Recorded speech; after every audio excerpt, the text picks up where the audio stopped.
Welcome back to Foster and Grow, everybody. We're glad that you've joined us again.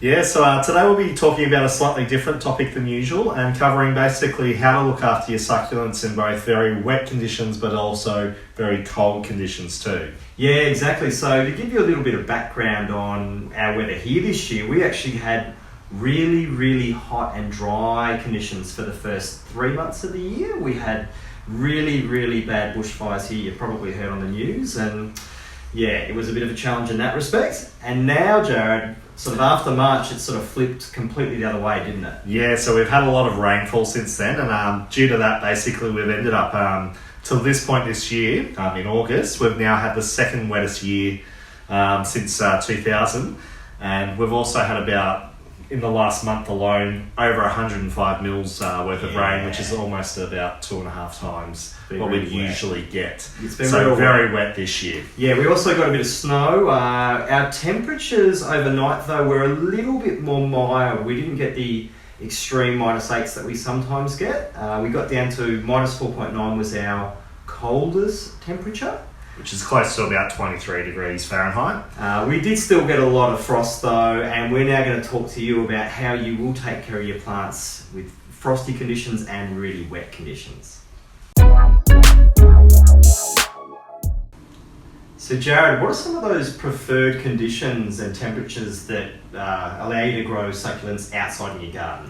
Yeah, so in terms of temperature range, what you will find is your non-hardy succulents will tend to go with a temperature range of about 40 degrees Fahrenheit up to about 85 degrees Fahrenheit. Yes, that's your Goldilocks zone that basically all of them will grow in, and that's between, again, 4 degrees Celsius to about 30 degrees Celsius. And some of your more tolerant or hardy succulents will have more of a range of, say, about 32 degrees Fahrenheit up to about 100 degrees Fahrenheit. Yeah, so that's 0 degrees Celsius or freezing up to about 38 degrees Celsius. So the other thing that they will love is limited rainfall. So anything over about 20 inches per year will be problematic for the plants.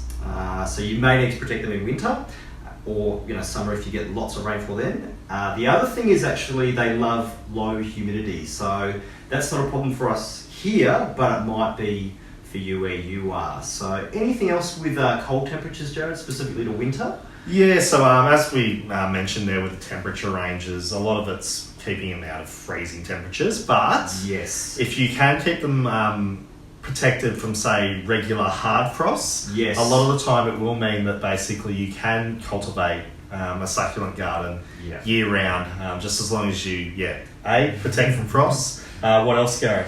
So the other thing that we're going to touch on in the next segment as well is creating a microclimate for your plants. So that's essentially raising that temperature range for us in winter specifically, so that the plants will be able to thrive outside. And we'll talk about that right now. Now, so as we discussed earlier, it is very possible to grow succulents in less than ideal conditions with some help. So the areas which you will need to worry about is basically areas where you have regular freezing temperatures, particularly hard frosts, as well as rainy winters. Yeah, so what can happen, say, using the example of freezing temperatures, so below about 0 degrees Celsius, yeah, so about 32 degrees Fahrenheit. You will actually freeze that water. So if you've got water in the plant, these cells can burst. What happens, Jared? Yeah, so they'll tend to then make the leaves go very mushy. Yeah, that's exactly right. So generally your roots will be fine if they are buried and not exposed to those cold temperatures. But yeah, the leaves are the big problem, aren't they? Yeah, so what they will tend to do is both blacken and also shrivel up a little bit, which particularly in terms of the aesthetics of the plant doesn't look too nice, does it? No. So yeah, they look unhealthy, they're unsymmetrical, and you may even end up killing your plant if you're not careful.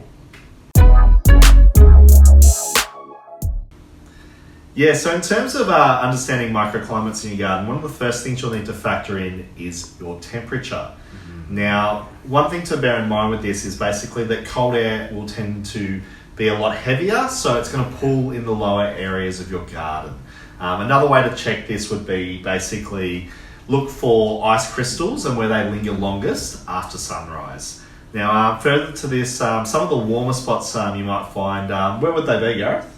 So this is where your microclimates and what you can actually do, to raise that temperature will help a lot. So the warmer parts of your garden are generally around sort of fences, underneath eaves of houses, also lots of boulders. We've got a rock garden out the back that you might be able to see, so that's definitely raising that temperature. Trees, asphalt, pavers. So what they'll actually do is they'll actually soak up a lot of that heat from the sun during the daytime and then gradually release that during the night, which will increase your temperatures.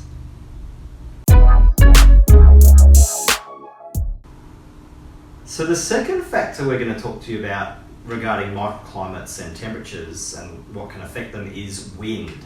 So in regards to that, we're talking about areas of your garden that will actually be warmer because they're protected or shielded from wind. So we're talking about fences, we're talking about walls, we're talking about trees, hedges, all that sort of stuff, which can actually increase temperatures around that. But in saying that, there are actually instances where wind can actually be a good thing, aren't they, Jared? Yeah, so one thing which you will notice is that when the air is very still, we also tend to have quite very cold, frosty nights. So airflow can be a good thing as well. So the big thing to factor in there is basically when there is at least a little bit of airflow, it allows plants to not have basically the frost settling on the plant as much. So it can help dry the plants a little bit more and just make them a little bit less susceptible to frost.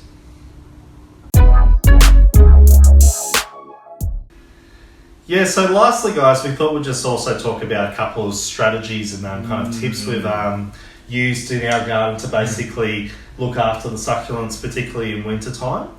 So the first one which we would suggest is try keep things, say, potted or bring them inside if they are, if it is possible to do so.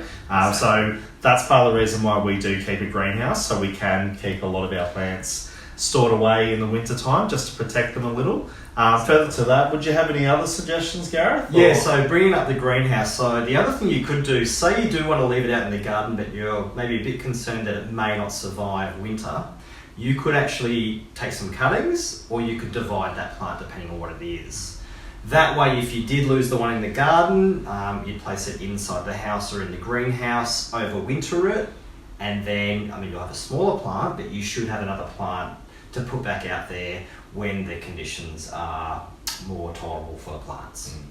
And further to that, guys, one thing you will want to factor in after you have brought them in, either to a greenhouse or inside over winter, when you do start acclimatising them back out in springtime, one thing you will want to do is just gradually reintroduce them to the harsher kind of elements, such as the sun. So maybe if you can, bring it out on a more cloudy day to start off with, in a shaded position, and then gradually move it to a more full sun position if the succulent is able to tolerate that. Yeah, so and that flows on to the next point. So once you're bringing it out and you want to put it into the garden, just ensure that you've got it in a well-draining mix. So we've got a lot of sand in our mix outside.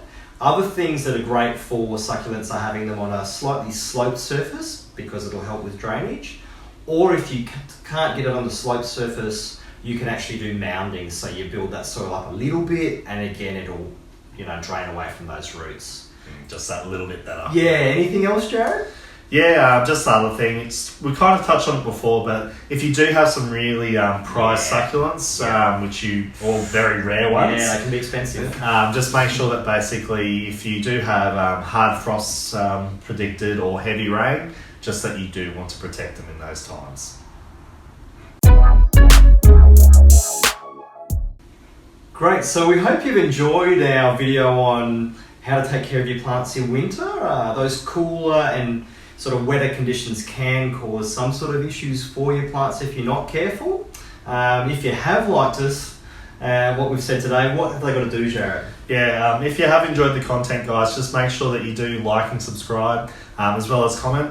It all helps us out. So, smash the like, subscribe, and hope you have a great day and hope you've learned a bit today. Bye.